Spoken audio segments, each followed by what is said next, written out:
Well, hello and welcome to the wrap. This is a show rounding up all things Zwift from the last week. We talk racing, we talk events, tech, fashion. We are live on Twitch, YouTube, Facebook, and X. It's live weekly on Wednesdays, 11 p.m. CDT, 5 p.m. NZT on Thursdays over there in New Zealand. I'm Nathan Guerra. Anna Russell is sat next to me virtually on the other side of the world. And this is episode number 84. And we got a lot coming at you. We're going to be talking about, well, a fun little NPC story that I actually really enjoyed reading about. ZRL wrap up for the TTT, the final race number 6. There's been an update to Kickr's, well, some Kickr, Wahoo Kickrs. Virtual shifting looks to be coming across a lot of their products, not just the core. And there's been a little teaser about what is the big spin. What is the big spin? It looks like some events are coming to Zwift. We don't have a whole lot of information that we can share, but we can definitely take some guesses at what this Wheel of Fortune might be. Of course, it's a big sprint championships weekend. As we promised, we will do a lead in to each and every one of the Zwift Games weekends, as well as a look back afterwards for the biggest racing events that have ever happened out on Zwift. And lastly, we'll be doing all of our picks. Anna and I, it's going to be pretty exciting about who we think are going to win on those weekends. Our jersey, of course, of the week is the Zwift Games jersey. Let's kick it off right away, though. Anna, what have we been up to for the last week? Yeah, I've been doing a lot of work, which is really boring, but good work. But I was saying to Nathan before the show, he's like, you look really tired. And yes, I do look a bit tired. I've just been traveling to different cities. I went to Wellington. So for New Zealanders, that's our capital. It's like Washington, I guess, for you guys, but far less big.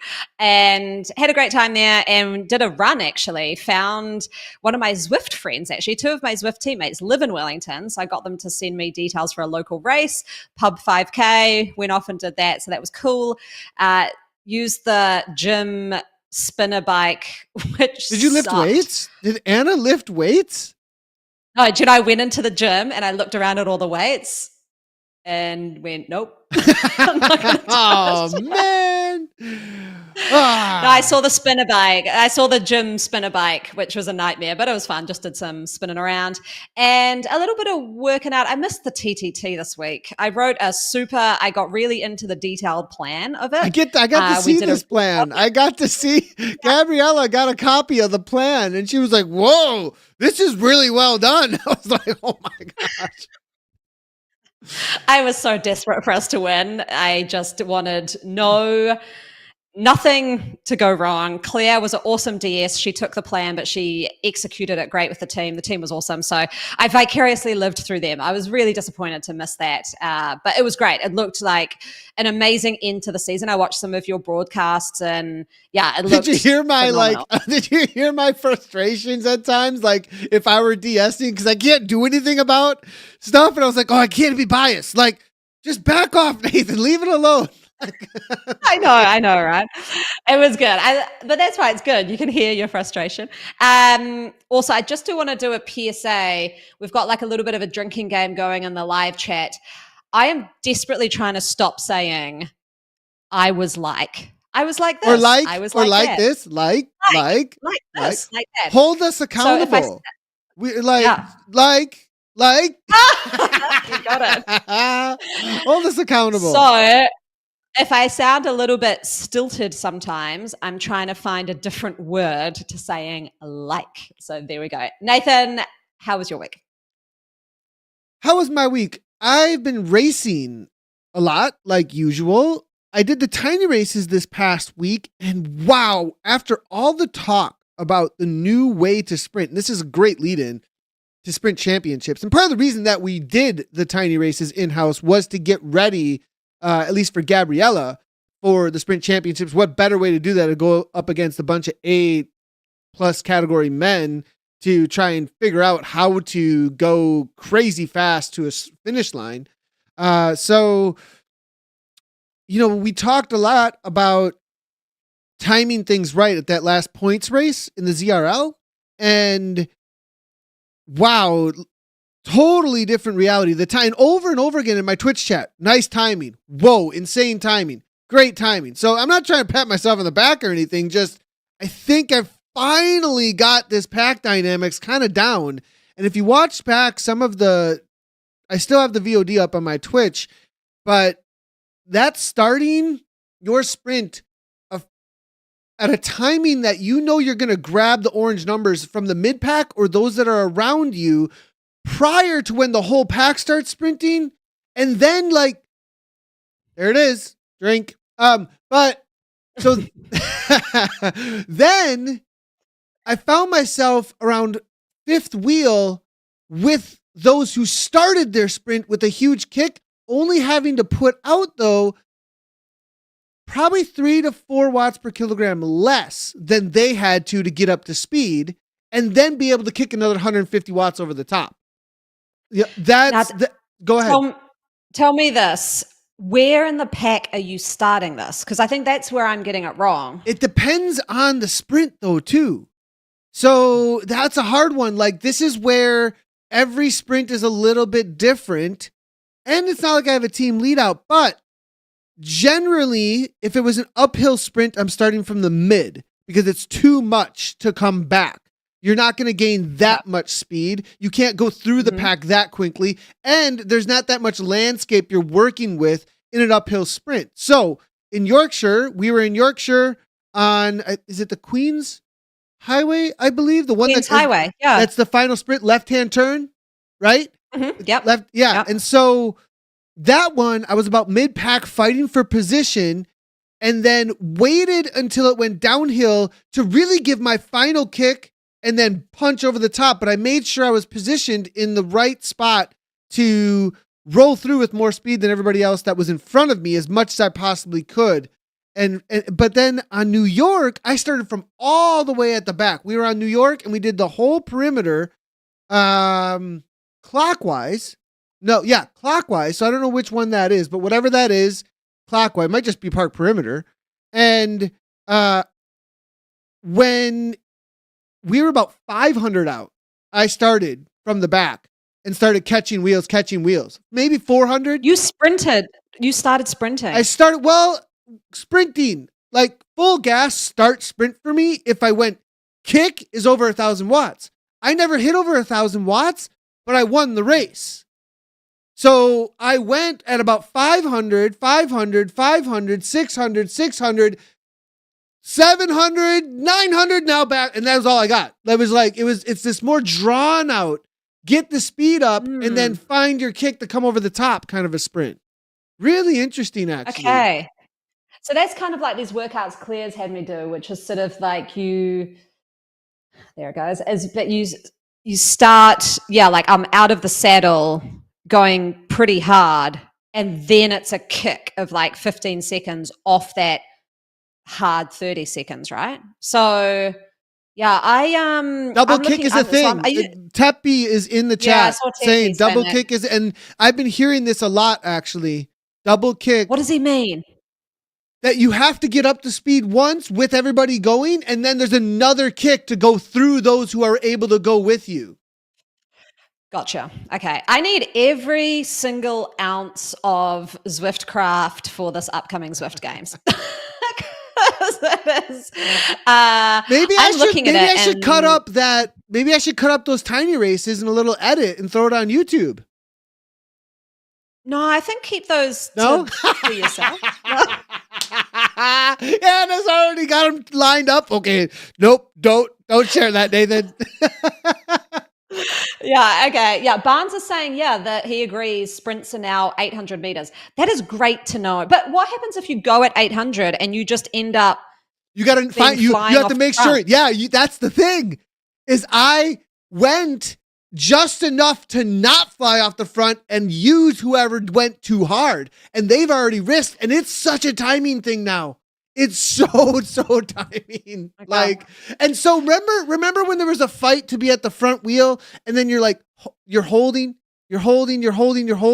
and you were making sure that you were fighting for that position. And then you finally came over the top because the speed built up high enough. Well, you're kind of doing that, but through a ramp up to find the front, because if you try and hold at the front and then jump, people are going to come through you. But if you fight from the back, you're never going to go by anybody. So it's like, it's this timing thing, timing to get the speed to roll through them. Okay. Well, let's see how this goes. People who get the timing right are going to make that top 30 to go into the second race of their first Zwift Games Elite, because 185 men going down to 30. All right, hold on. We can't. Hold on. We were talking about my weekend. Now we're going into Zwift Games already. I can't help it. I'm so excited about it as well. So let's do something real fun though. I wanted to open up with an NPC story that's been sitting for a little while that somebody actually shared, and I wanted to have a little bit of fun with this cool little sharing here from, I believe it's Iris shared this over on the page within Zwift Community Live page. Now, if you didn't know, if you head over to zwiftcommunitylive.com/podcast, there's a little button that says share your NPC stories, non-player character stories. And have you seen this non-player character? We even have like a little bit of, I think there's a little dance music maybe going on in the background or something. I'm not sure. But this is a BL13 rider, Iris. it looks like. This says, this is one of my favorite NPC groups in Neokyo. People dancing with one of the giant Neokyo dogs. Why they meet and dance? Coincidence? Because this is the best street food bar in Neokyo, and they host a weekly street dance competition. Are they dancing as they are so happy to see the smiles in the faces of the riders on the many colorful tram bikes that glide through Neokyo, bringing a colorful stream of happiness to the bustling city? Or are Jim and his dog, Charlie, practicing their dance performance, which they will perform live on stage at the Zwift Games after party in March? That's such a great one. Seriously. Now, what do you think's going on here? Because I mean, that's a pretty good explanation I think she brought. That's good, but that dog is freaking me out. Like, is that huge? Like, that's like a dog up on its hind legs like that should not be over That the big? height of a human, right? That's ginormous. That is a ginormous dog. It looks like a corgi that's been like giantified and is now. Yeah, it's a Teenage Mutant Ninja Turtles corgi. It freaks me out. The dog's just like too creepy for me. It got slime. Yeah, no, I don't like that dog at all. It's a bit creepy. And the guy doing the kind of like Harlem Shuffle-y kind of thing next to him, putting his like feet up. I love it. Neokyo is a great thing for the NPCs because, sorry, the lady off to the left who is just kind of like not with the group dancing, but just kind of like, yeah, I'm half in, half out. I'm not committing. Clapping them along a little bit. Yeah. The sway clap. Yeah. And I got to say the BL13 kit in level 80 is with 26 million drops. A little bit of a flex slid in there as well. Nicely done there, Iris. Thanks a lot for the NPC stories. You want to submit your NPC story, head on over to zwiftcommunitylive.com/podcast. Click the button that says submit your NPC story. You'll come to a forum where we can read all about what you think these NPCs are doing in the worlds of Zwift. So next up though, ZRL-TTT, we were talking about how things were going last week with the battle between you, Riot, and Aeoni, and you said you couldn't make it. You guys won. How did that end up playing out? Let's just talk real quickly about how that ended up playing out, what you thought of the TTT, and then we'll move along. I do want to say that TTT course was a phenomenal finish to the season.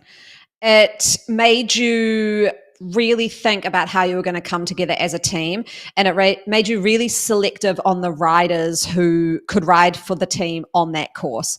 And that's what I think made it really fun. When I was looking at all the commentary of people, a lot of it was around that. Like, this is even though it was, there's something to be said for the flat RGV type TTT courses, but this was great. It up the volcano, it was all tactical. You had to know where to push and where not to push, where to drop riders, where not to drop riders.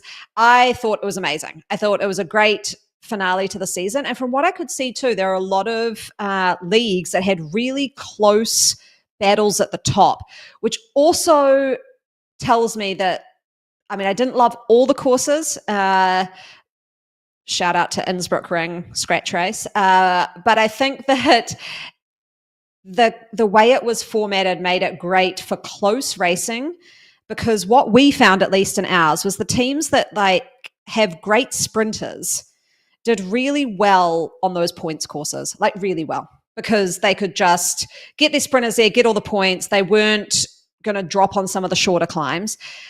But then they suffered on that TTT because you can't get 4 great sprinters up the volcano without hurting them big time.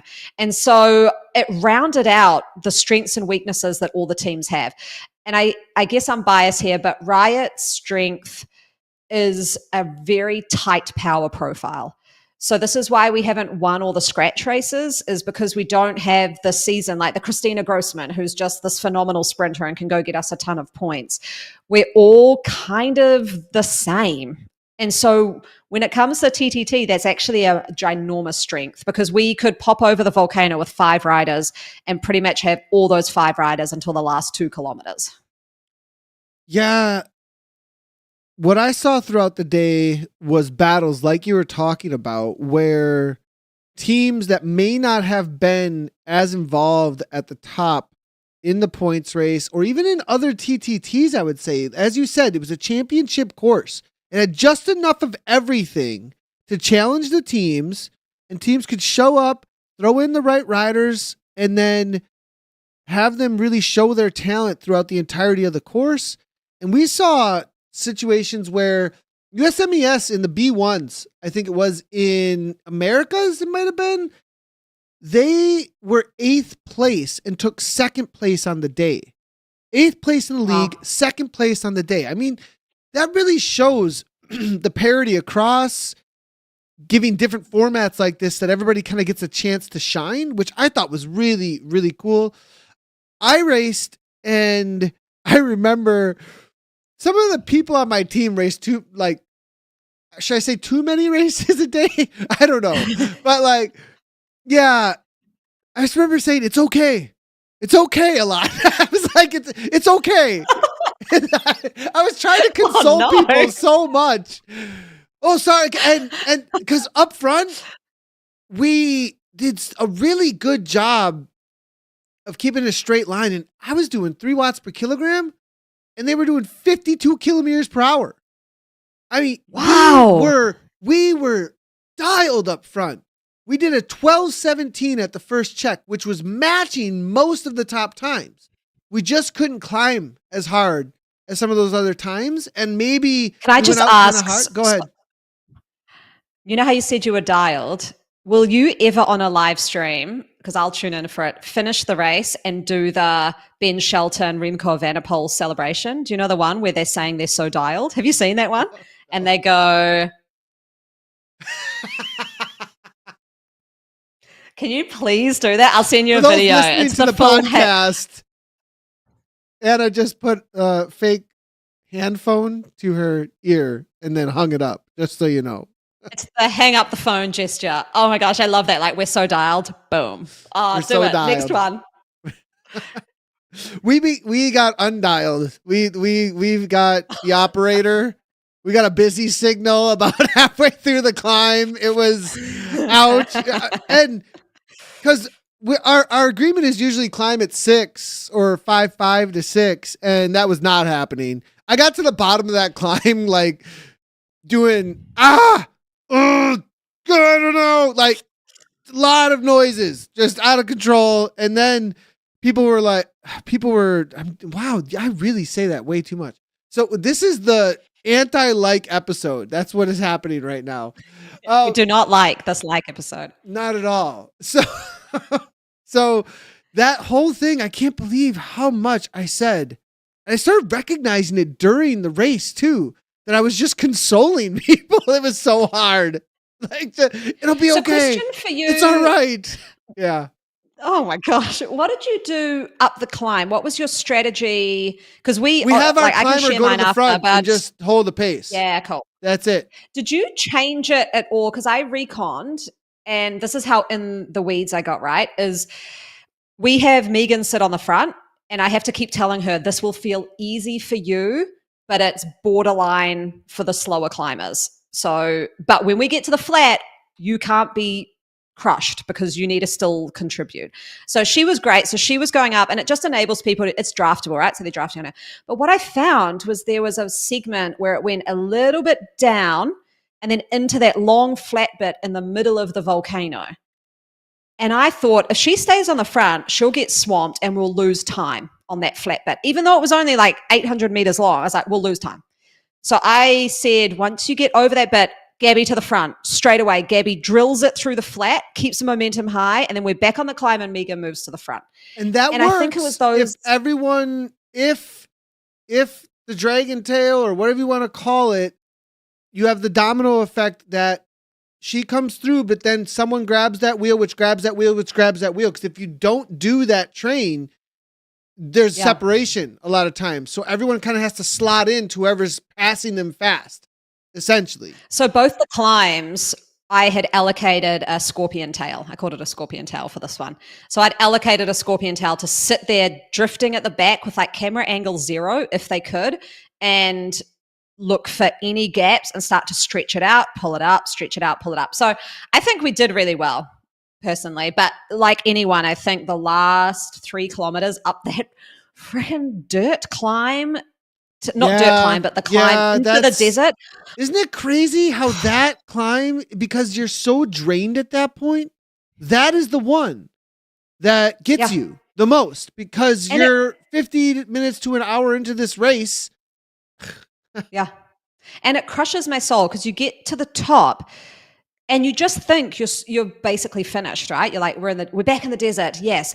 But you go past the start 2K pins, to go. and then you so much further. There's this whole another 5 minutes or something where you have to just head down. Yeah. Oh, that is, and you know that you're losing time if you didn't accelerate over the top of that. You know that another team went faster if they punched it over that 1%, which is it's just torture. It really is. It's but it was a good one. We won our season, so we'll be in the finals, which was good. And kudos to WTRL. It sounds like also, for those that didn't see, they made a post about the finals that are coming.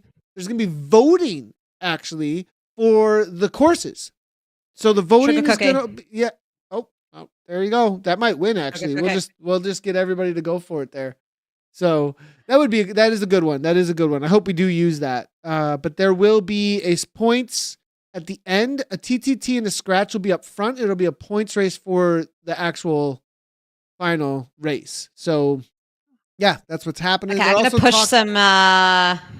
push some votes into, hear me out, points race, scratch race, sugar cookie, points race, Zwift epic championship course.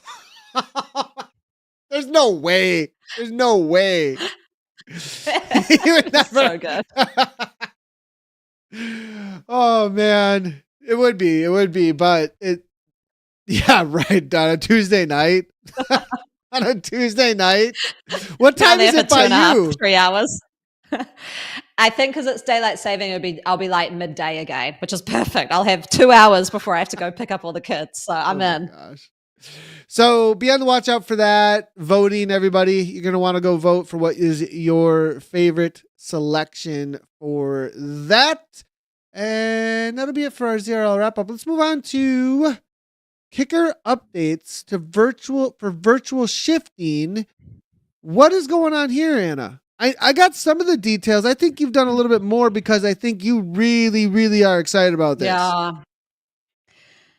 Yeah. So I saw on Llama's channel the alert pop up, Wahoo virtual shifting. I was like, yes, right in time for Zwift games. My Kickr V5 is going to be pimped out, awesome, fantastic. My chain has been driving me insane and changing gears. I'm just so over it. And then I watched the video and it's not for the V5 yet. It's for the V6 and V6 Kickr bike and the Move.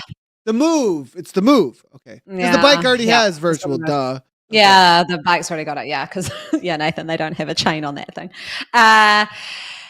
So I'm very stoked because then it also said like the V5 is coming. Whether it comes for Zwift games or not, I don't know. But Wahoo, because fantastic. We're getting virtual shifting across all this Wahoo stuff. Awesome. Like we talked about this ages ago. I was there updates about when V5 is coming, or is it coming even though? Are they just saying forget it about V5? Did you get any details? No, they said it said like it's coming. Okay. So it didn't say when, but it did say it was coming. Would you really update? I guess you kind of have to. Like, I don't know. I'd be a little sketched out using new software in a Zwift games. Like, nothing's on the line for me in Zwift games. I'm not really too. But I mean, is someone else on, or do you have to update to the latest firmware? I think you have to. So I don't know. I'd be a little. It better work. You know what I mean? It better freaking work. So it better work, but also there's been a bit of chat. I'm not going to lie. I brought this up a while ago, and yes, I don't want to sound too like moany. I don't have stuff I want. Wow. It's unfair. But as we talked about pre-show, and I'm not the only one. This person's comment got quite a few likes. Is that when you're racing elite in the Zwift games, you are forced onto 100% trainer difficulty. which is cool. On a course like Alpe de Zwift, virtual shifting is an advantage. I don't know how much, but there is an advantage because, like I said to you, when you go up the Alp, the straights are steep and the corners are flat, just like real life up the Alp in real life. So when you go up the steeps, if I had virtual shifting, as I was saying, I'd be in a smaller chain ring, I'd maybe spin it out a bit or, be in a different gearing. And then around the flats, I'd just go, whoom, big gear, get some momentum, push some momentum into the next climb, back down to the small one. Like I said to you, I'd never do that mechanically because the risk of dropping a chain or just the split second that you can't keep the pressure on the pedals when you go from big to small is too much. Like you just don't do that. You kind of just settle into a gear. So I do believe that there is quite a benefit here. And this is what this person outlined too.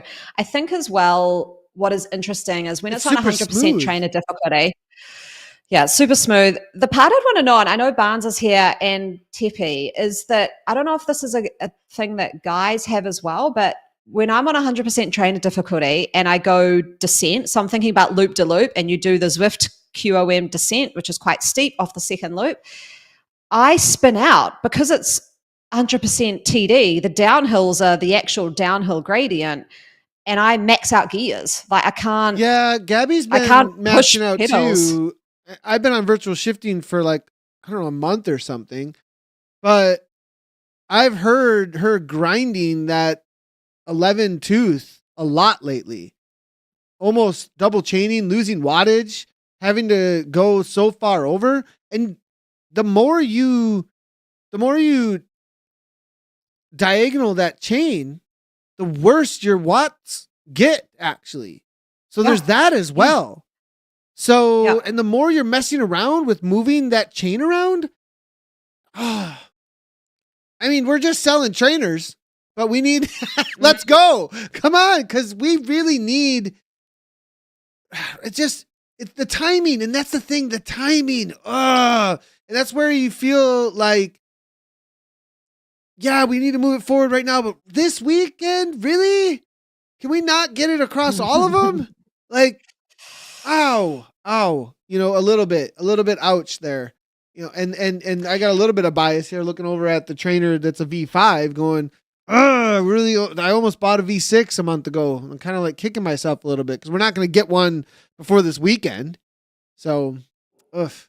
Yeah, I think it's, and people are coming into chat, totally agree. Like there's an advantage, like there just is. I was also like this close to buying a Kickr Shift, the bike, and it doesn't have race mode. So then I'm like, weird. Why would you have all that fun stuff and then not race mode? So separate thing. But these are all the little things with esport. You need to be dialed in. Like we were saying, like if you're doing sprints against 100 other people, and you need to be top 30, these tiny things actually make tangible differences. They make a real difference. You're right. They really do. And I don't necessarily have a problem if it's pretty widespread across the market, and available in ways, there's that, that UCI rule that Kate was talking about recently on Wheelhouse? Did you see that? No. That she was talking about that there needs to be market availability, and she kind of jokes about like market availability at $60,000. Okay, like that's not market availability, and so she takes a shot at UCI here and there. That's pretty, because she's got a good view, being so involved at the world level for so often, and hugely suggest go check out Kate Bates and crew over there at Wheelhouse. Great podcast that they're putting together, but I really enjoy her takes in this area because she just says it like it is from an elite athlete's perspective that is pretty down to earth and not caught up in the rat race of some stuff. So anyways, that's a little bit of a bunny trail, but it's actually a very similar argument in the running space with carbon shoes. So carbon shoes will make you faster. They also cost about $350 to $500. and they have a really limited shelf life on how long you can have that advantage. So gone are the days really of being like, you can be a good runner, just like grab some old trainers and head out to the track. Now it's like, well, you kind of need your $400 carbon shoes to give you the bounce, to give you significant advantage. But this one is a little bit different in that I kind of wish that, and I'm wishing it because I'm a V5 owner, that it had just held off after the Zwift games and do a full release rather than before. But that's just because I own the trainer that doesn't have it, right? So it is kind of sucks. a snap of fingers software update advantage, though, rather than even being able to buy it. That one hurts a little bit. You know, it's not like you can go get it unless you want to buy a V6 right now. But yeah, it's an interesting one. That hurts a little bit. But I think it's great otherwise, though. It's absolutely awesome. It's pushing the space forward. And it'll be interesting if we ask the question, if we do afterwards, though, like who had virtual shifting and who didn't, and how it impacted their racing. Be really interesting. And this brings back, it's crazy how expensive things get. So there's two things I want to do before I lose this thought, though. Just when my entry level, like to go to the elite level, was about $1,000 when I first started racing the bike. That, like, maybe a little bit more than that. Now, if I want to race the retail, if I paid retail, $12,000 for most of the bikes. For what? For $8,000 to $12,000 for most of the mountain bikes at the highest level.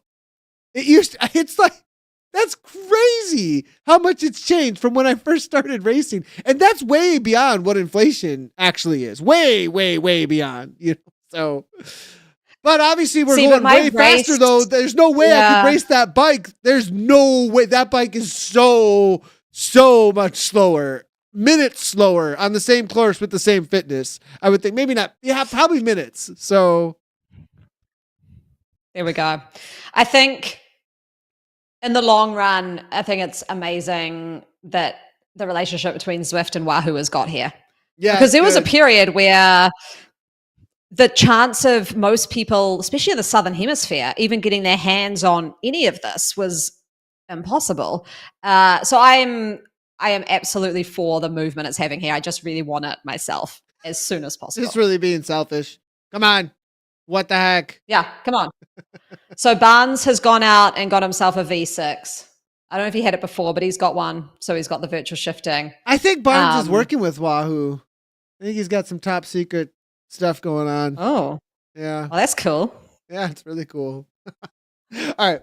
So okay, next up, that's virtual shifting. It is currently on V6. It is on the Kickr move, and it's coming to the rest of the trainers. I'm hearing even V4 from what I saw in chat. That is not verified, but somebody said that in chat.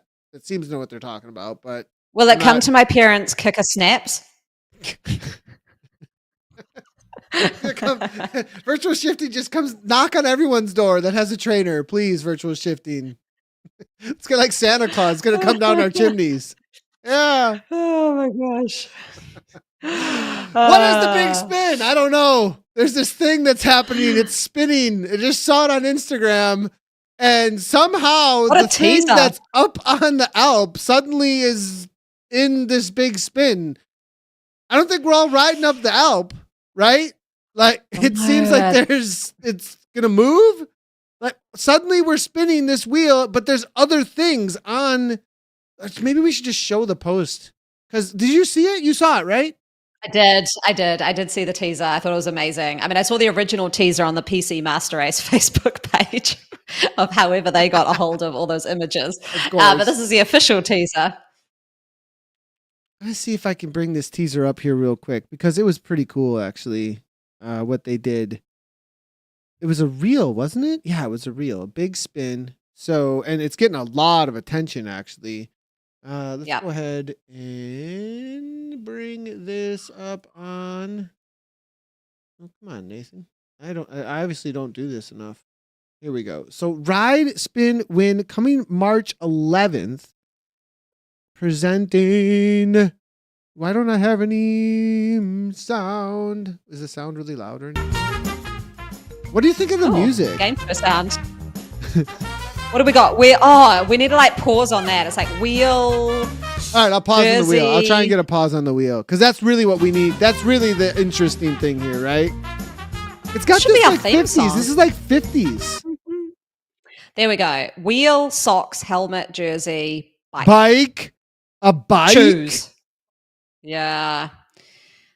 And I think I know what that bike looks like. Go over to the PC Zwift Master Race page because you'll get a feel for what that bike looks like. And I've heard a rumor. It looks like the music is what it looks like. Yeah. Picture the 1950s music and think about that as a bike format. I think as well, I have heard rumors through the same source that I just talked about of headphones, which I'm stoked about to go. We're trying to change the Riot kit to be the specialized mixtape kit. And having that kit with some headphones would really tie that together. So I'm personally very excited about that. Plus headphones? Yeah, that would be sweet. Yeah. Right. I think as well, this will be getting a lot of responses because awesome gamification. Love the gamification. It's just so great. I just give me more of this. It's so good. Loving it. Yeah, I like a lot of comments coming through here. I don't know what this is, but anything involving spinning a big wheel for prizes is for me. These are great. Actually, how do we spin? I'm curious now. These are fun. Keep up the good content, I feel that person's vibe. I'm just into a big spinning wheel. Oh my God. Maybe this is like a certain like age range because I saw one of the comments is, I'm only 24. Does this apply to me?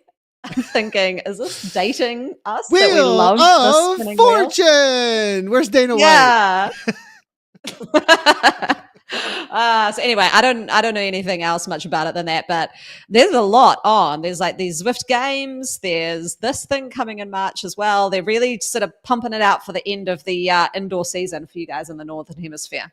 Lot of content, it seems like. Been excited. And as soon as we have more to share, we will. I think that'll be sometime next week, most likely, because registrations open up pretty soon, so keep tuned for the big spin. Well, let's talk what y'all been waiting for. We already teased it a little bit because we can't stay away from it, it seems like. But Zwift Games Sprint Championship this weekend, 3 races. And this is gonna be absolutely amazing. Actually, I'm here's the thing. This one gets me the most nervous because you've got 180 dudes and 150 or 100, I don't know, 120 women on this stage 1 loop to loop, all trying to get to that finish line in the top 30, trying to figure out how the heck they're going to make that happen. And they get a drafting power up to do it. What the heck? I just think it's going to be a field of broken dreams because it's just so for the top 100, it's going to be timing and tactics because you're coming off, we talked about the courses a little bit the other week, but basically it's a loop. Think about a loop around the JWB Sprint and then a loop around the Zwift KQOM in real basic terms, 2 laps. When you take the shortcut down the back of the QOM to finish, Barnes was telling me that it's a downhill into about 800 meters to go. So the speed coming off that downhill will be 75. Wild. We were doing 75, not pedaling in the TTT. Yeah. Think about everyone fighting for position. I'm just checking. Are you on the start list? Are you doing this? No, Nathan? we're a talent. I'm an analyst. Okay. Yeah, I'm an analyst. Okay. Let's real quickly on that same note, I want to bring in actually Brian Duffy Jr. was interviewed by Dave Toll and we get a little bit of a sneak peek actually, and he's got a little bit of something to say about exactly what you're talking about and what he thinks about the Zwift games actually, both from a risk reward point of view and also kind of what he's thinking about this upfront sprint championship. So with Zwift games, I love how it's 3 different formats: the sprint, the epic, the mountain finish. The sprint, yeah, I am really looking forward to that one to kick things off. And I think what's good about it is I don't think it would necessarily just be geared toward your pure sprinters, because in order to be successful in it, it requires 3 races. So it's really going to require being able to go hard multiple times, which I think is something that generally suits me well. One of the coolest. So that's the first thing he had to say about that was it may not just come down to that sprint. And I think that tension that you're talking about right there, Anna, the reality of the speeds on that downhill, a lot of riders are not going to want that. And riders like Duffy, riders that are not Holden Camus, riders who are not Harvey Geldings, riders who are not these just monsters in 200 meters to the line or 300 meters to the line, they're going to be like, how can we make this as hard as we possibly can? I have a question. Is it physiologically possible to go full effort up the KOM, which is short and pretty draftable at the end? Is it possible to go full noise up there and carry an effort, not that effort, but enough of an effort to get a split and then carry that to the line? But they'll have to work together. Is that even they possible? will have to work together. Yeah. This is the conversation that's happening, actually. I think across a lot right now is what can you do to make a split happen, to get enough riders to cooperate, to say we're the 10, the 15, and the rest can sprint for those minor placings that the rest of the 30 that get through. We're whatever it might be. Because if they get away and they're like, we have it, we can secure it. But then some might start thinking, we have it, we can secure it. I'm not wasting because I got to win at Jurassic Coast. So there's so many games that start playing out about reserving energy then too. How much are you going to risk? So, and you look at it, we talked a little bit before about the scorpion tail. You've got, say in the men's field, 185 guys doing this. Even if you go full effort, there will be such a long line that people can draft through to get up on that descent after the KOM. If they've gone full noise, they've got a split, but you've got this line that reaches forever, and someone just comes through, gets speed on the downhill, a bit of a weightier athlete maybe, real momentum, and they've got a sweet draft to sprint through to the line. Yeah, how much risk? And that's exactly what RT is saying. Exactly. I mean, really difficult, hard to get a split when you have the top 0.1% Zwifters all in one race. All about risk reward. And actually in that same interview, Dave and Duffy Jr. talk about this. You'll get a really nice clips of this actually in the Zwift games this weekend as well. And really appreciate Zwift sharing some of this interview with us though. Then the next thing becomes the gamble, the risk and the reward. How willing are you to risk to win a Goldtron bike? I think at the end of the day you have to. I mean, I think that's the case in professional road cycling as well. And that's certainly one of my biggest learnings. When I first started with e-cycling, I was very risk averse, as are a lot of athletes. I would sit in, conserve as much energy, and try to win the sprint at the end. That certainly can be a good strategy, but I have learned over time that if you do take risks because of just natural human behavior and the natural tendency to be a little bit of risk averse, they can really pay off for you. Now you have to be really thoughtful and intentional when you choose your moments and fully commit when you do. But if you want to win a Goldtron bike and win the entire race, I think it's going to come down to who's making the right risk at the right time. To be fair, I mean, so we'll get you'll get some more of that at Zwift Games this weekend, but it seems to me, I think that confirms that there's going to be riders who are trying to break things apart. And to be honest, I've been racing Duffy a little bit over the last month in some tiny races and in a few places and watching some of his little splatterings of what looked to be tests. And he's been working on this 8 watt per kilogram goodbye in the last kilometer kick so well.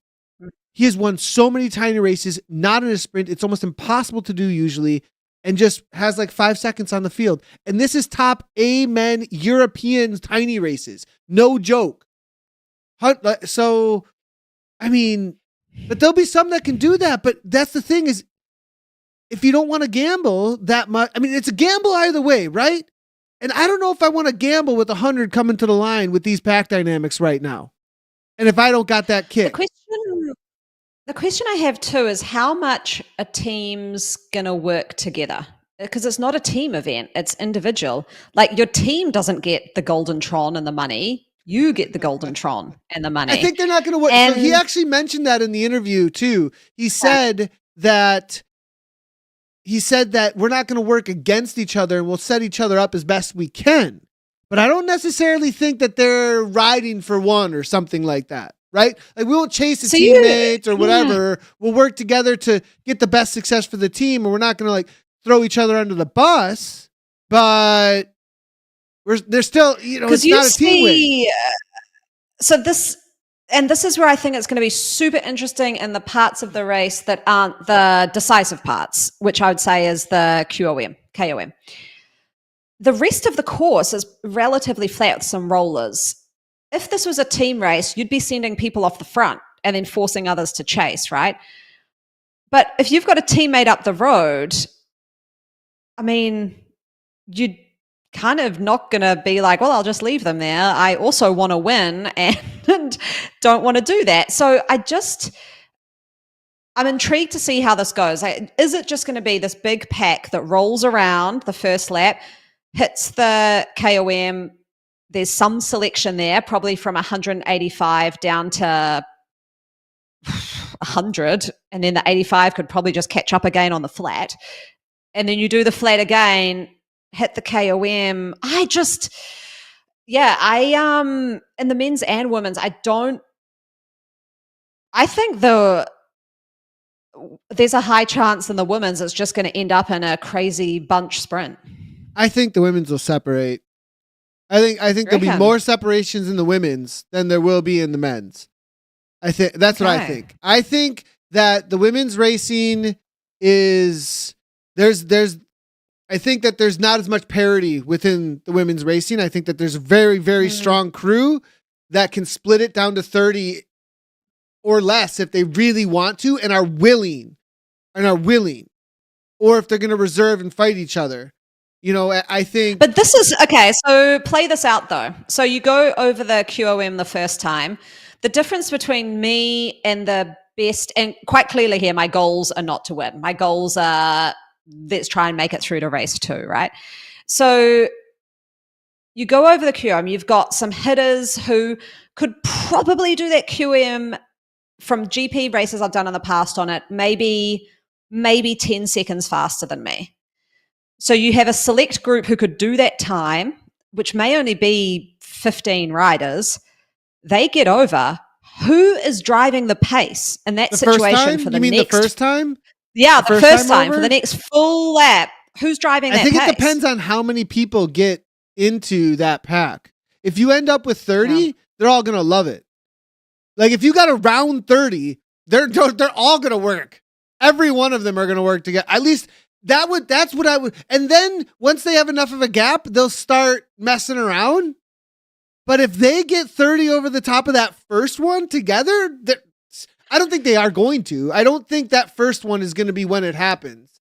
I think it's going to be freaking mayhem over the second one. I think it's going to be just insane. For those that don't know the course, though, I just want to quickly show. Look at that. That's cool. Rolling through with that Zwift Games. I don't know. That's special through downtown Watopia. Really cool to see. I think it's going to be pretty chill leading through up into the Essies. For the first time. Now, one thing I think a lot of people, this is coming into the Essies, that little climb through that tunnel on other laps may be a place to actually see some attacks. It's a really great place to attack actually a lot of times. But I think some people are confused maybe, and you were talking a little bit in pre-production, last week, where exactly is the loop-de-loop? How does this course exactly change? And so this is the end of the Essies coming into the sprint section. And down through here, This is over the bridge and then through the sprint again with one of the Zwift game banners. And then they head on over to the Italian village after this. And then after the Italian village, we're not taking a right onto Ocean Boulevard. We're going straight and then a left-hand turn before you do the KOM reverse. You don't do KOM reverse. You go left here and back into the Essies. This is that new cutoff. And this is where you said there were the flying seals, right? There they are right there. Yeah. They were flying. What? I thought the flying seals were normal, actually. I thought they were like a circus thing or something. Now they're gone. And I think, what the heck's going on here? But so there's the little first loop of the loop-to-loop. I think perhaps, though, Anna, we may see some attacks as we head into this Essies even here. Some riders, I think, are going to be trying to make it so hard because they're not sprinters. And here's the big question, Anna. So before we do any more here, there are riders, we were talking about this in my chat, somebody brought it up like, oh yeah, of course it's going to be at the end, you know, at the climb on the last Zwift Games day with the climb up the Alp.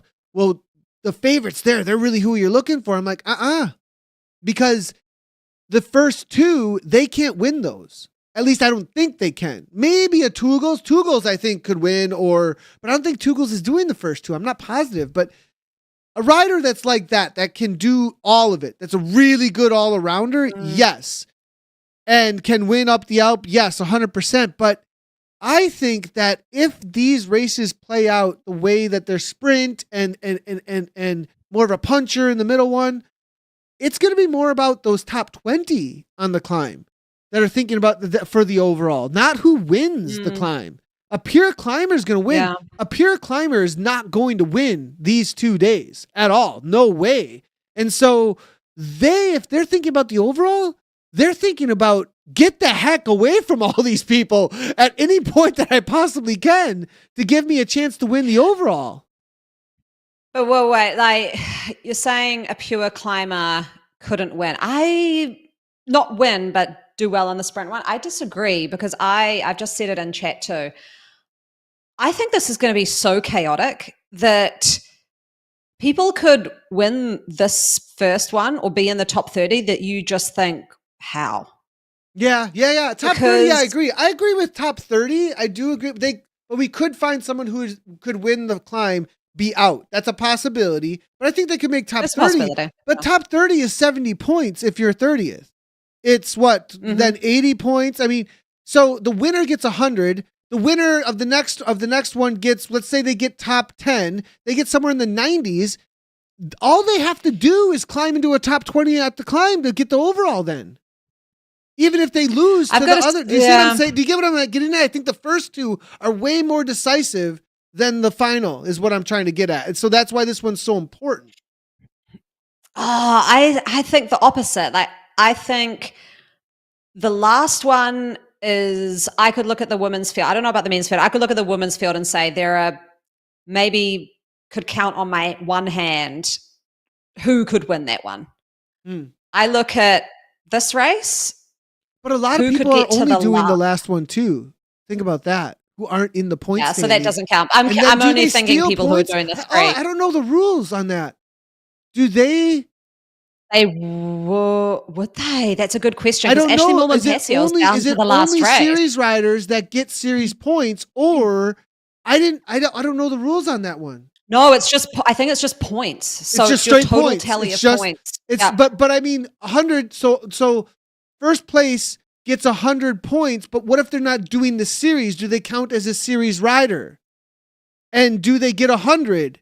Or is it? Do you see what I'm saying? Like. So it's your placing. I know what you're saying. No, it's straight your placing. I think it's straight your placing. I think it is. Regardless of all that, I think they just kept it simple now that I think about it. And it's just 99 goes to second, 98 goes to third. I think it's just really simple. So regardless, but that means that Moomin Passio can show up and steal points up at the top so that you can't get those 100 or whatever place that she takes, which is interesting, or whoever else shows up and only does the climb, because there's plenty of Zwifters and in real life people are showing up and only doing a couple of these races, not all three. There might be some DSs there who are doing some frantic maths up the Alp and PMing Ashley Mullen Passio being like, please slow down. we'll give you $1,000. Don't start. Do not start. No, there's no rigging going on. There's no inside betting happening. Oh my God. Oh, you can see those chats all the time. Actually, it's quite funny. Sorry, total tangent. But at the likes of Omloop, which just happened over the weekend, or one of the ones, maybe Kern, Brussels Kern, that Van Aert did, there's certain points on the course you get prize money bonuses. And there's like chats going on. Who's going to roll over that bit first? Yeah. Of course. Back in the day, we used to travel to big prize money mountain bike events, and there was 100%. We're splitting the hotel, we're splitting and we're winning if we take the podium. Like if you bring hitters and you all take the podium and you just split it all evenly, right? Yeah. Like it's like so the point I'm kind of making, like I think which is great, is I think we are thinking totally differently on this. So I like certainty, and I think race 3 is quite a certainty. You know what your FTP is for 1 hour or however long it's going to take you, 40 minutes, So it's very clear to see, and you will have known from Zwift Grand Prix, these are the 5 people who I'll basically be racing with. So it's quite once certain that's all decided, that you have control over that. No, but what I'm saying is race 1 is a complete, who the hell knows? It's a gamble. Yeah. Like, so you can't, it's not sitting there and being like, everyone's going to go off and race 300 meters and whoever has the fastest time through that segment is the winner. Yeah, you're right. Because it isn't like Holden Camus is going to win for sure, or some big sprinter is going to win for sure. It's such a race of attrition that people are going to make it so hard that you're most likely not going to end up with a pure sprinter. We'll see. I mean, I can be totally wrong. If Holden makes it to Glasgow and is there with 300 meters to go, he wins. Right? Unless they're still making it so crazy he just doesn't have a sprint any longer. Or him or whatever big sprinter shows up and has 200 meters. Great. That'd be amazing to see. Sorry, Holden. I just don't know if the odds are in his favor with how hard the racing is going to be over and over and over again. That's probably not going to come down to just a pure 200, 300 meter sprint. A traditional sprint. Real quickly, I wanted to go, man, we've gone really into this one here, but this is going to be then the other side of that loop. This is the KOM forward. And this is where people are going to really start ramping in. Do you think it's going to go calm, or do you think people are going to go full gas from almost around the corner and not where the start of the KOM actually is? I think there's going to be so much fighting for position that the speed coming into this KOM is even going to be absolutely nuts. I'm just looking at a few of the comments here that the way they've designed this has been really good, actually, I've got to say, because I like the chaoticness of this. And I think, this is the part of the KOM that is a little bit drafted. I think it's like pretty much around 6 or 7% here. And then with 300 meters to go, starts to go down a bit. Then around this corner with 200 to go, you're more sitting at around like, I want to say 2 to 3%. Then it dips down right there. Now that bit you can dip down and get a bit of speed. But do you think this is going to be a bottom to top kind of situation that people, you know how usually when people do this one, they kind of sit in a little bit on the steep part and then sprint to get all the points at the banner. I think people will go for it on the steep bit because they know they've got to break the climbers on there. Yeah, I think that some riders are going to do what Duffy was saying. They're going to risk it all and they're going to go bottom to top. I think maybe I'm wrong, but I think that this is so crazy with so many riders that you have enough psychos in there. They're gonna be like, whatever, let's go and just try because they know that's their only chance. I don't know. I just feel like it's gonna be that crazy that some. Remember, we didn't think, at least for me, when I watched Jason Osborne win on that climb at World Championships, I was like, what the heck just happened? He just did something absolutely crazy. He went bottom to top and everyone just watched him because they thought it was going to do something more traditional, right? So now this is the right-hand turn here that actually does the loop-to-loop on the first lap. So, but we're going to pretend like this is the final lap. One thing I do want to mention though, that going through the tunnel after this lap back into the Essies, I think is going to be absolutely bonkers. I actually think that there's going to be attacks going up through that tunnel because people are going to try and create some separation. That's another great place to attack actually with some roll through speed. But this is, if they come with 50 to 100 riders through here, I mean, come on. It's essentially, this downhill is essentially a lead out train for you. Yeah. Because it's not going to slow down from here on. It's like 800 meters to the line from here. And you have so many people rolling through that it's just going to never stop rolling through. So it's going to be about which train you grab at the right time. And I think this is about 800 meters to go once it flattens out. So is this 800? That's 800 meter? Okay, gotcha. Yeah. Gotcha. So if you've got a stretch going on that downhill, but the risk, this is the part where I'm like, oh no, because I think personally there will be a group behind that will be bigger and will come down that downhill with so much pace and hit the flat with so much momentum and physiology that allows them to have that momentum on the down and into the flat. They could all just roll through and get this. Imagine having this view. Just everyone do your sports psychology right now. This is the view you have going through on the Zwift games. You're winning. Boom, there it is. No one in front of you. You've just won the Zwift game. Well, at least number one. The first. Then you got to do it 2 more times. So it was great. I got to say, the banners and the signage and everything is very motivating. When I went in recon, isn't it good? Pick one. I was like, this is cool. Like, this looks great. It gets me motivated. Okay, so should we go into, top 30 made it through. Then they've got to chill for 15 minutes, eat some food, spin the legs. Then they hit Jurassic Coast, another new course, which we talked about last week.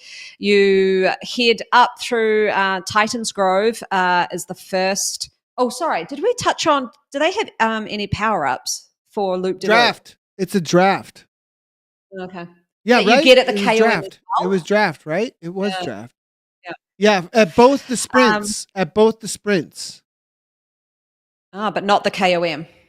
Yeah, see right there, both the sprints. It looks like I don't see anything at the KOM from what I'm seeing. So, sprint arch. See in the lower right there, sprint arch. Okay, well that's going to make it even crazier for that last bit. Okay, so this one you get an arrow at the top of Titans Grove. You head from Titans. You're going up the steep side of Titans, so the shorter one, which is a really fun way to go up. I just feel like it's going to be so nuts right from the gun stage 2 is arrow up at the top of that Titans Grove there, as you see. So yeah, and then you go down the long sort of down rolling, and then you head into the new roads, and you hit the woodland sprint, and then the finish must be at the second sprint. So the finish banner will be one of the sprint banners on the new course, like new roads. Yeah, and so let's find out exactly where that's at, actually. Now, one thing I want to remind everybody is that Ollie Jones went from like here to almost the top of the climb one time in a ZGP race. Like, you can attack from the bottom of here, and the rolling nature of this climb, because you're essentially climbing from right here, really. Like, really, you are all the way, but because of the type of rider he is, he's a bigger rider with a lot of watts. You can roll through these like a pack can. If the pack's sitting around watching each other, waiting for the sprint, which they're not going to do. They're not going to, I don't know. Are they going to let somebody go? I'd be so surprised. But he did it once. Why? He did it once. It was but wasn't the finish at the top of it? No, so the finish. Didn't he get points or something? I think he got points or there was some sort of motivation that was there. I think it was actually on Downtown Titans is where he was doing it, I think. But anyways, I just wanted to highlight that we've seen riders at that level get a good gap and not get caught to like the other side or something like that. So, or at least get close to getting over the top of the climb. But this is all a climb all the way through. Where things are really going to heat up, though, is going to be a little bit further up the road where this is an interesting climb. This is where it actually starts, and this is completely draftable. But usually if you're going for points at the top or to press it over the top, you kind of just draft until you see the big rock on the left-hand side. You know what I'm talking about, Anna? The big rock in this sprint. Yeah. There's like, because it feels like the sprint, the climb's going to end, and then it doesn't, and it just keeps going. You know, like, right? About here, I'm like, oh, we're going to finish. And then it's like, no, you got another little U-turn in this rock here. I was like, oh, okay, not a little, sidewinder here. And then this final little kick over the top. But this climb is really draftable. Super draftable. And you've also got a really long time after this climb with a downhill till you get to the new roads, and then you're sprinting. Now, so this is 30 people will have started this, and there's only top 10 go through to the next round. I think it's going to be even more aggressive. Don't you think? I think what is going to be super interesting is how it plays out with who gets in from the first race, because you're not sitting there with 30 favorites, in my opinion. You're sitting there with maybe 10 favorites and 20 randoms who got lucky and made it through.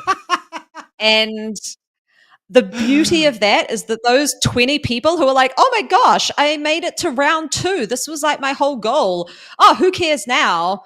I'm just going to race really randomly because I don't really it's not a big deal to me if I make round 3 or not. So I think there's going to be a real weird looking at each other, people doing funny things, bizarre stuff happening in this one, because the course lends itself to that too. Because so say you've got Kristen Kulczynski who's made it through. She's more of a climber type. She's got a really great TT as well. So she may just go like, I want to go get a gap over the climb and just try and hold it. And then there could just be some random person who has got really good Zwift craft. I love that. Well, right? Yeah. Who hasn't been in Grand Prix, who we don't know, jumps on the wheel, and then you're like, okay, what is that person's strength? What are they doing? This isn't Grand Prix. I think we're all thinking that this is going to be a bunch of familiar names. Real quickly, I'll come right back to this here, but real quickly, do you think there's some people who are just going to be like, yeah, I'm confident. I'll beat everybody here still. Let's let them go. Do you think that there's like, you know what I'm saying? Like, I'm confident enough in my sprint that I want to reserve the energy for Glasgow, and I'm going to beat everybody who's still here. So I'm going to sit in, and I'm going to sit in, and I'm going to sit in, and I'm going to sit in, and they're not going to waste energy and risk that sprint because they know that they're confident enough to beat anybody to that line if they need to. That might be a tactic. It could be. I mean, some Zwifter has come in and said that there wouldn't be much point in going long. This will be a pretty dull race for the elites. 10 to 15 will get dropped on Titans, and then they'll just go. Finishes on Sasquatch, by the way. I think somebody's going to try and go through here. On the other side of Titans, I think these rollers are hard enough with that downhill, and downhills being the new uphills, that whole idea. This downhill you can gain a lot of speed on. You can get into almost 57, I think, at times. So I think people are going to just be flying down this if they are getting away. And the pack will have to actually work on this downhill to bring something back. And if you get into the coast at that point, you've got a chance. But the coast is a pretty good chaser, though. You can bring people back on the coast. You really can. And, where is this finish? That's the interesting one. I mean, you're going through a lot of terrain here yet once you hit the coast. This is still a good, 7 minutes or so. I mean, there's a lot of landscape to work with yet. And this part of the course along this coastal new road that came a couple of months ago, I rode it the other day. It's not flat. It rolls a lot. And it's actually quite a big climb. I don't know if we'll get to it. I'll tell you when we get to it that I thought this is actually a better place for a long range attack than Titans Grove, because you could get a bit of separation on it. You go into like a bit of downhill that isn't enough for the people behind you to catch. And then you don't have too long to get to the sprint. It's not like at Titans where you've got a significant amount of time that you've got to ride, TT style. I think I'd be on the lookout for this if you've made it into round 2 to go on one of these kickers prior. There are a couple. There definitely are a couple, aren't there? I mean, if you take a look at the course profile, Woodland Sprint, right? And then you've got that big downhill after Woodland Sprint.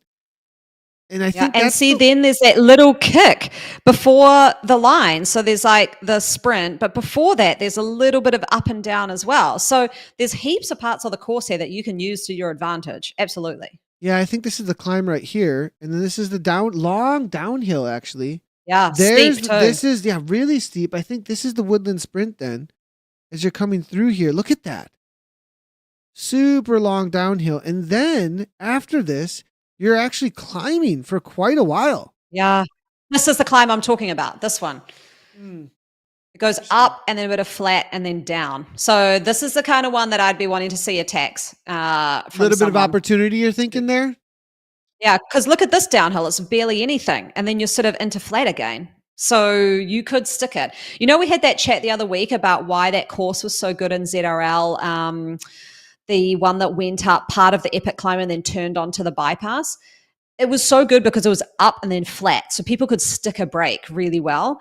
I think parts of this course lend itself to that as well.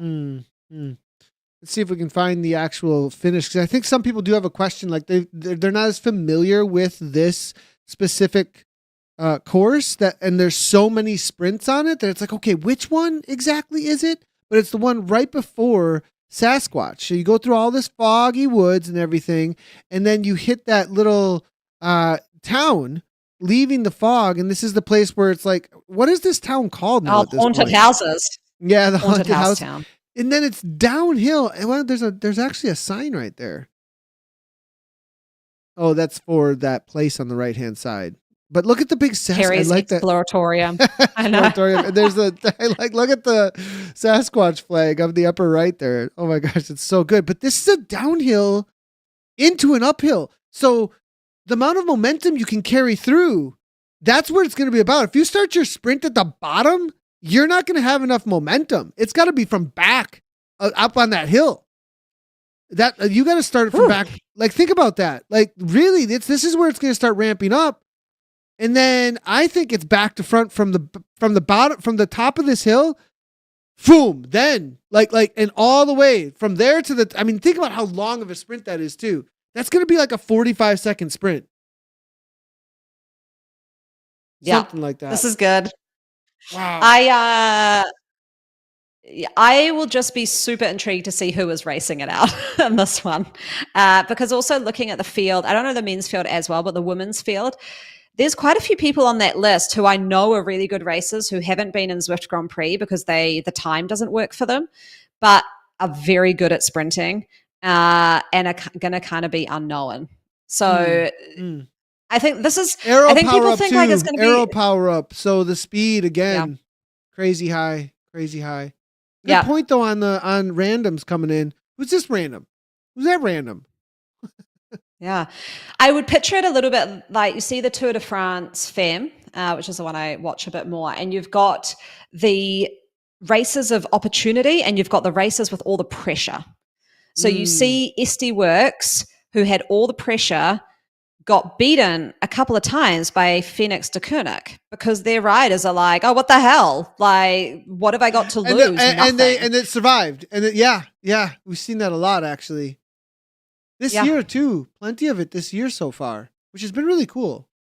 Been really good to see. So that's what I want to see. I want to see maybe 10 to 15, like solid favorites that you want to see in the last race.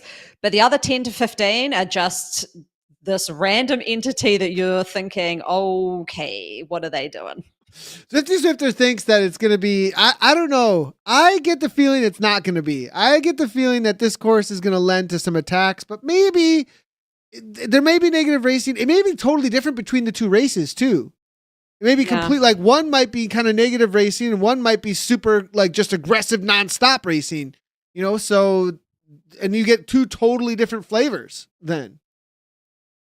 Yeah, it's going to be good. I'm excited. All right, so top 10 then go to Glasgow. We all know Glasgow. We'll do a quick little look at it though here as, I actually brought up the Epic, which is not what we're looking at because it's not. So stage 3, everybody, of the community Zwift games is the Epic, but stage 4 is Glasgow for the community racing, but the Sprint Championships is 3 races in a row, which ends on what is stage 4 for the community, which is the Glasgow Circuit Crit. and they're going to be doing 5 laps. They get a draft at the championship sprint every single lap. And I think that at this point, how long do you think we're going to be into the racing at this point? How long would people have been on their bikes? How much gels will have been consumed? This is 2 hours in, right? Hour and a half? 2 hours? Yeah. This So- is a lot. I think, but it's only so this one's only 5 laps, and remember I don't know if GP did it this time around, but we definitely did in ZRL. It was 10 laps. So I think the people here the fact that they're tired, it will make no difference. Like I think at Really? the pointy end of who's made this, they've got really good fatigue resistance. It'll make a difference That's a really good point, Dana. That's a really good point. I think, though, that it may, in my opinion, come down to real mentality here. So how good are you at racing when you don't feel good? Yeah, it's how willing are you? Yeah. So I see this 100%. third one as a total mental game. Yeah, I think you're right. And I have been saying this over and over again, and I've been a little bit more on the fence on where things are going to play out, but I think on this one, it's going to be similar to World Championships. There'll be like 3 left, 2 left, a break, 1 gets away. I don't think that we're going to come down to a 10. I don't think 10 will be left. And I think that it's going to be hard enough, and there's enough Zwiftcraft on this course and enough places to make attacks like Bjorn Anderson, the world champion, made to win on this course. I think that this section right here is a perfect section to make it hard before you hit the Clyde Kickr. And people kind of want to save up for the Clyde Kickr, so they let it go. Oh, we'll catch them. What if they have a kick to get over the top? I think, and the other thing here is how you ride this. You can use people from the bottom of this all the way to about here, and then you can kick over the top of it with speed if you use them correctly. And on the other side of this, everybody's totally gassed. And those who are willing mentally, like you said, to continue through, that's where we see splits so many times on this course. Yeah, and also then you've got the play as well of how many teammates do people have? Now, I mentioned this in the first race that I don't see teammates playing a huge role, but in this race, it potentially could. I don't know how teams are kind of working on this. I mean, you could have at one end of the spectrum that you're racing this as a team and this prize money is pooled in the team. I don't know if any teams would do that, but you look at what happened in the World Champs with Team America having 4 or 5 riders and they still didn't win. So is there the opportunist who sees the teammates and kind of sees them neutralizing each other a little and goes off like we saw in the World Championships, right? You had 2 kind of solo winners out there. By solo, I mean like teamless, like they didn't share teammates. I think that is what I'll be most looking at for this race is the dynamics. I mean, what I would love to see is a Lotte Kopecky Demi Vollering situation where 2 teammates are just like absolutely killing each other to finish. Yeah. Because when do you get to see that? Duffy Jr. No, just or we get. I mean, Right. that would be good. Hexagon, I could see having some riders. I mean, Abus obviously strong enough for that kind of a situation if the Belgians show up. I mean, you could really.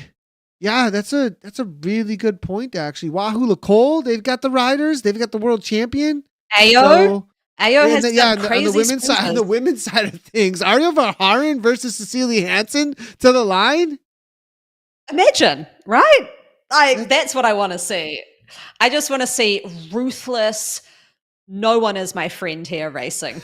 Just that would be great. Gosh. So we're halfway through the course here, and I just want to mention that right about here, so we went over the top of the Clyde Kickr, right? And right about here, it usually comes back together.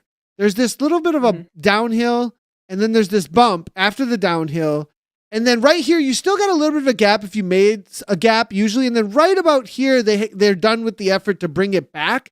And a lot of times people kind of sit in to a little bit of a pack here. And if I'm a rider who knows how to do roll through and wants to break this apart, I'm sitting in and every lap I'm wondering about, do I use the speed from the back of the pack to go boom right through from right here to continue on to this little bump? Because there's a double bump into the champion sprint. But I know that the champion sprint is so fast in the downhill that it's a downhill through that section. That's where I go. Right here, right here. This is where you go. Yeah, that's where I've gone a few times and broken away because it's like almost a 1 minute effort. So I like my 1 minute, like, and through this minute. flat here, and then you even get you're even like that's kind of a runway. So that's a good point, Anna, because you get this momentum going really good. You're not burnt out from all the way back at that really big downhill, and then you're able to kind of punch into this and continue on all the way through. That's a great attack section, actually, Anna. Yeah, I found it always worked for me. Never this will done be that different, one. but I've never done that one. Give that a try. Yeah. The reason I've never done it is because every race I've ever done has had no reward to doing it, actually. Almost everyone, because there's been points right here, and you got good points though doing it. So that's a good point, actually. Because I usually attack after this because I feel like I'm gonna get caught. And I'm trying to wait. I was trying to break away differently. I was trying to break away where I wasn't caring about the points at that line. I was trying to win the overall race, and I knew a sprint was coming for that point section. But because there's no points there now, and if you're trying to win the overall race, that's a great place to attack because you can take that speed through that flat. Yeah, and if you're a 1 minute power rider, not a 5 to 10 second power rider, well, why would you sit around with the sprinters? Totally. It's not going to work. And that's a hard, one last thing about that sprint. That sprint is so difficult to get right. So difficult. I don't know what it is about that sprint, but it feels to me if you get out ahead of it, it's so difficult to be beat. But at the same time, if somebody does get on your wheel just perfectly, they're usually going to get you right at the line. It's a tough one. Such a tough one. It reminds me of the sprint in Yorkshire that comes off the downhill and you take the hard left and then it's flat, but for quite a long time to the line. And a lot of people get the momentum on the down, take it too fast, keep the speed high, and then all these people come by them. So I think, it's usually drawn out with like two or three that actually are able to even get to the line though. And it like separates. There's this slingshot separation that happens in that sprint almost every single time from the pack. Huh. Yeah. So this is race 3. The winner is the winner of round 1 of the Zwift games. The winner? Okay, tell me. Is the winner. The winner is the winner. Tell me your pick for who is going to take out round 1. Male pick, female pick, and then dark horse. And dark horse of each. Oh my god. Not top 3, just the first. Oh man. Okay, let me take a look at my list. I have a list. I have a list. Oh gosh. I'm not showing the list to anybody. Who did I hold on a second? Who did I actually pick? I'm not going first. You got to go first because I got to find my picks. I actually have them written down and I have to go get them open here, like right now. 1 second. Okay. It's real hard because I've got, okay, can we go pick, heart pick, dark horse? So 3 picks for each. So your pick to win, your heart pick, who you want to win, and your dark horse. Okay. So for the men, my pick is actually going to be Lionel Villiers-son. Has he been spending too much time on my whoosh? I don't know. But he is one of the best at Zwiftcraft. He's got the power numbers. He seems to be really good at the Zwift KQOM, and I think he'll know how to approach that race right, even though he's not the most powerful sprinter, to come through and get a top 30. And if he can get top 30 in the first one, I think he'll be quite hard to beat going into the second and third. Okay. Heart pick, probably 2 here would be James Barnes and Tepe, of course, because I really like them and they always tune into the show.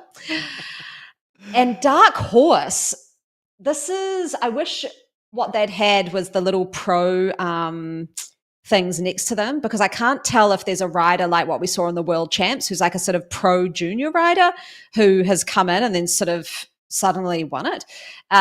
So the Dark Horse for me is going to be really tricky because a lot of these names I'm not like super familiar with. So I guess maybe it's easier then for a Dark Horse. I'll go Ollie Jones. Whoa. That's like watch Ollie Jones just comes out of nowhere. Like that would be so cool actually. It's been a while since Ollie's won a race, so it'd be really cool. It'd be really cool actually if that happened. All right. So we got heart pick, Dark Horse. Neil Freyet is out for revenge. To be honest. Sorry, someone's saying show the start list while we're talking about this. Show the start list. Okay. Do we have that? I do have it. Where is it? Hold on one second. I gotta get it up. I'll get it going here. I somehow closed our show notes because it's in the show notes and I closed it. So sorry about that. On the wait on this, our podcast listeners are like, this is 100% a live show only. Sorry, come and watch. But I think we can show this, right? We can show this. Are we allowed? Yeah, it's everywhere. Yeah, it's everywhere. Okay, cool. Let me just do something here so that. Okay. Well, I mean, it's on Zwift Insider, so. Oh, it is. Okay, cool. There we go. It's everywhere. Yeah. Yeah. So, here's the start list, everybody. There are here's 1 through 60. Here's 61 through 120, and here is 121 through 181, and up to 188. So now, as you can see on the start list, on the left-hand side of the races, that is who is doing the sprint. On the left-hand side of races in that. So not everyone is. Jacob Anderson. No, some of the notable names that are not doing the sprint, I would say, is going to be Jam Rosic isn't showing up for the sprint. That makes a little bit of sense. You know, Jammers tends to not do the best. Steven Kirchmer is not doing the sprint. Interesting enough, it looks like. He's definitely a super strong rider. We're seeing who else here? Ed Laverick is not doing the sprint. So Bjorn Anderson is. Jason Osborne is only doing the climb. So no Jason Osborne for this. That's a pretty big deal. So former world champion. Now your pick, obviously. Now Leonard Tugels cannot be a pick here. He is not doing the sprint. He can't win the overall. So that's an interesting one as well. David Talbot. I mean, so definitely got some big hitters that are not going to be involved here, but plenty, obviously, otherwise. It looks like you could probably bring this down to a group of 160 or 170, maybe 20 riders not doing the sprint race. But so my pick then for is I want to say, so honestly, I wanted to say Duffy for both of the first 2 weeks. I think he's that strong right now.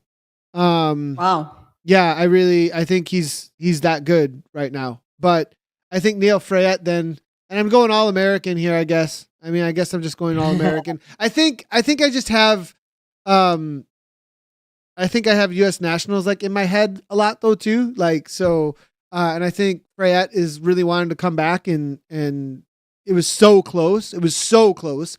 And Duffy's not going to have perhaps as much of the next support like he did specifically in the race for nationals. And I think Freyet may have a little bit more support than he had. Like, I don't think there's going to be all out support in the same way, but Freyet had no support compared to what we saw with next at nationals. So I think Freyet could really show up, and I think he's got a better kick if he times it right. So, and I think he's been really working toward this. So I think Neil Freyet, definitely somebody to be watching out for for that first one. My heart pick is gonna be Holden Camus. I want like Oh, nice. that's my heart pick. Like on a sprint course, one I think was he our first or our second national champion for USA. Like I just really would like to see Holden take the win. He's been really, really good lately in a lot of the races we've been broadcasting. He looks super fit, like really, really fit. So if he can make it through those climbs and through the attrition and end up in the end there, you can't. I mean, he's got 1,600 freaking watts, dude. Like, like the guy's insane. So the kind of speeds if he gets there to the line, but that's a heart pick because I don't think he can get there at the end because it's gonna be so difficult. But maybe a top 10. I mean, that'd be amazing for him if he can hit a top 10. And then my dark horse. Whew, man, that is a tough one. Let's look through here. And I'm going to say dark horse. Maybe like Johan Noren. Like, Okay. I think like some of these guys who aren't necessarily riding. I mean, anybody who's watching the esports space right now is probably like, that's not a dark horse, Nathan. Like the guy is crazy strong right now. It's just, he's not really hanging out in the Zwift spaces.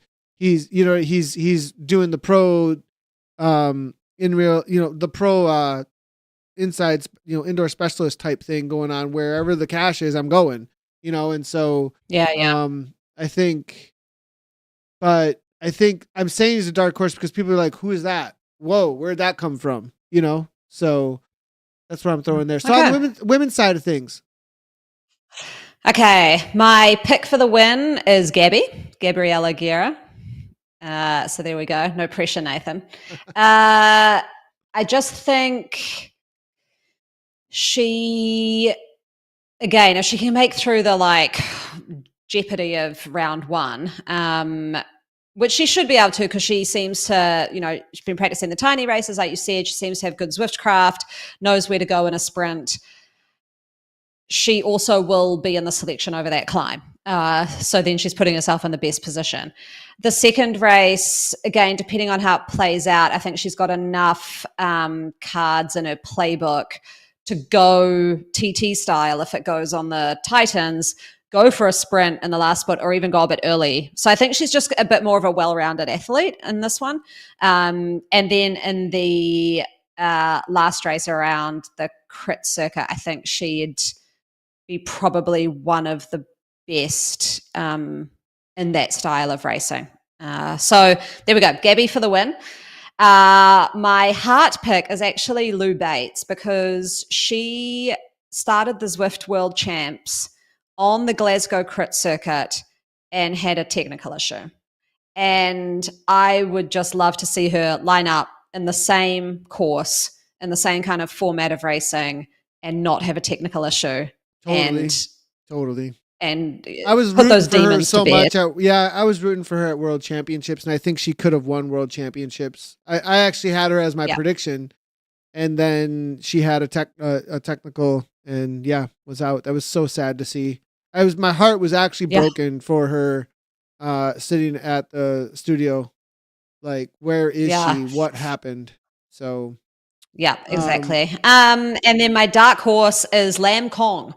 So Lam raced in the Zwift Olympic series over in Singapore. She was in one of the teams. I think it was the red team, the Fuego team. I could be wrong. She's actually, I don't know if she still is, but she's usually a B category rider. But I raced against her for the qualification for the World's Oceania team, which she was in because she's from Hong Kong. And she just seems to turn it on when it's needed and put out power numbers. And I was like, oh my gosh, this is like phenomenal. I mean, she was doing PRs, right? And so I think if she's lifting herself up for this and she's only doing the sprint race, she's not doing round 2, the epic, or round 3, the climb. So she's got nothing to lose. She's that dangerous one that I think people got underestimate. So dark horse Lam Kong. I am seeing those. That's a good pick if she's got the kick on the day. That'd be really interesting. Now Barnes said that Maddie is racing, but she's only racing the last two, just the epic and the climb. It looks like, not the sprint. Would have been great to see Maddie racing all three, but most likely has got some things going on, and I'm not sure Maddie could take down. I mean, it is a race of attrition, but making it through, I don't know. Like, it'd be tough. I think, because she's such a climber. She's not there anyway. She's not there anyway. Yeah. So for me, I'm gonna go with I picked Gabby for a different race. So Okay. I picked her for a different race, but I was gonna. This is a toss up. I'm really like Mika Soderstrom or Lou Bates. Or Gabby, and I can't pick Gabby for everything, so I can't. Go heart pick. Go heart pick. Yeah, go hard. Don't get into too much trouble. So it's like Lou versus Mika. I think Lou's got more of the attrition, so that's why I went with Lou Bates. I think Mika, if she can really. The other thing though is I think she's been doing work, and I think that she may have upped her attrition level. So I think that Mika may you might see a different athlete show up with Mika Soderstrom, even than what we've seen in the last GP. So, but going with Lou Bates, my heart pick is going to be my wife. Good job. I can't do anything else there. I'm not going to. So, and then the dark horse. Man, this is a tough one. There's so many. I can't believe I haven't mentioned Art of our Harn. I just have to mention names here, okay? Like, Arvar Harn, Eleanor Weissman, Mary Wilkinson, Zoe Langham. We're going ba-ba. This is crazy. The start list that we're talking about here on the women's side of things. Elise Gallegos, what? But I'm going to leave all of those for another race because all of them could win and all of them could be dark horses, especially Elise. But I'll leave her for another one. And I'm going to see this standout rider from the last. If she can make it through, this is if she can make it through, and it's a race of crazy attrition, watch out for Celine Colombi. Watch out for the Italian rider who has been breaking away in ZGP over and over and over and over again. With Wiseman. Yep. Celine. Yeah, they broke away on that course. Huge upset. Big upset. Really. I really think she could. So. Okay. Yeah. Well. I think we've hit everything. That was quite the episode on CGP. I can't believe how excited about this I am. What a start list. What some races. Not ZGP, on Zwift Games. Sorry. This is going to be some of the absolute best racing we've ever seen, obviously. And I'm really excited for sprints. And it's back to back. So it's like you get a whole weekend of racing. This is traditional esports because right now I'm also watching Dream League 22 with Dota. And it's like a week long of group stages and all weekend there's the tournament's going to be going on. So and it feels the same. It feels the same. We have this building weekend after weekend, but it's back to back. It isn't like you're waiting with these big long waits in between. You totally get this great month long of Super Bowl level Olympic celebration. Level racing. Celebration.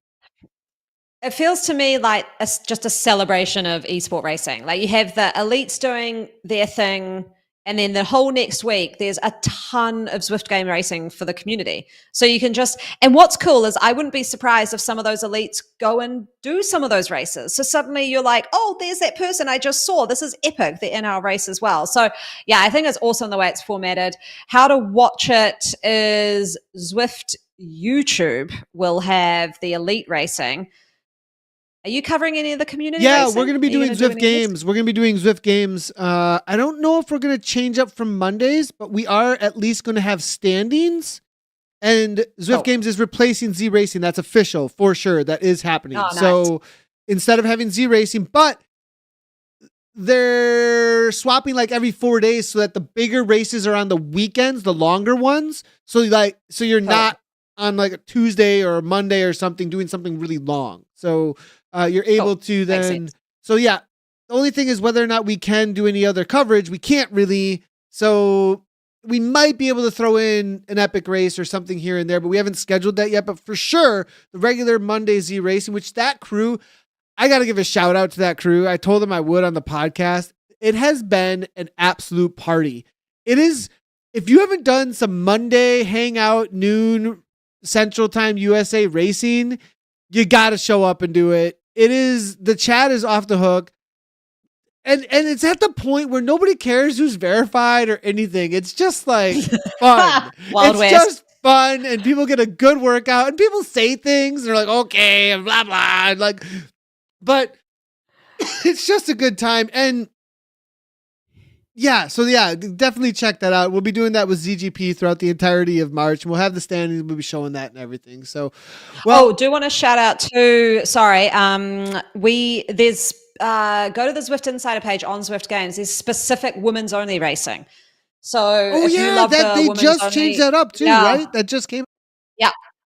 So my gravel racing partner, actually, who has been like, I kind of want to race on Zwift, I've pointed her to that. So if you've got any kind of female friends, wives, girlfriends, daughters, mums, whatever out there, grandmas, who have always kind of been like, I'd love to give it a go, this is probably the best time to get in and give the women's racing a go, because they're great courses, and there's a lot of a push to have more women in there. So go give it a try.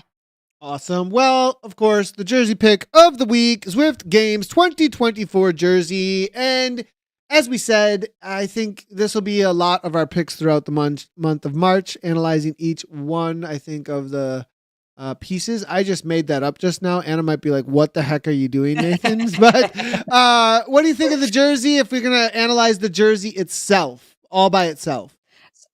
Just to say, it'll be probably Zwift Games and this big ring dialy thing, because I'm sure those unlocks there are going to be like the unlocks. So it'll be like garage and jersey. We'll do both. Yeah. Okay, so I am actually going to give this jersey, maybe I'm too much of like on a hype at the moment, but I'm giving it a 9 out of 10. I love that it's a matte black, so it doesn't shine that much. It kind of lets the reflections soak in a little, so it just looks really classy. The gold is actually gold. I don't even remember Richard Carapaz's gold detailing on his Ineos stuff, and it was like not gold at all when he won the Olympic medal, and it just looked terrible, and it didn't match any of the accessories. Whereas this, the gold of the socks matches the gold in the kit and the gold hat, and it's just basic. It's just black shorts, black top with some gold stuff. Phenomenal. Love it. Like, they just, compared to the Tour of Zwift, which was like a 2 out of 10 for me, it was just so much color. This is back to simplistic, beautiful design. Yeah, you said everything I was thinking. Honestly, it was a huge turnaround. As far as campaigns go, we went from like what to whoa, what is this? This is fire. I mean, I really feel like I'm looking at the sporty luxury car, yes, Lamborghini of kits right here. I really do. This is a top of the line. This is the Bugattis of kits. I'm gonna one up you 9.2 out of 10. Oh. Did I point 2 up? Yeah, I point 2 up. Yeah. 9.2 out of 10. Let's go. Nicely done. It's very Olympic-esque. You know, the brand it's strong too. And I like how I've been noticing actually after you said how Zwift have put that branding across all of their Zwift logos everywhere they are public, which is like, this is what the month of March is about. Zwift Games. Super good stuff. So love it. Well, yep. Right. I love that. Yeah, all the branding is great. Sorry, that's it. It's great. Looks good. Sprint Championships this weekend. I will be on an analyst on with a couple of like community members actually.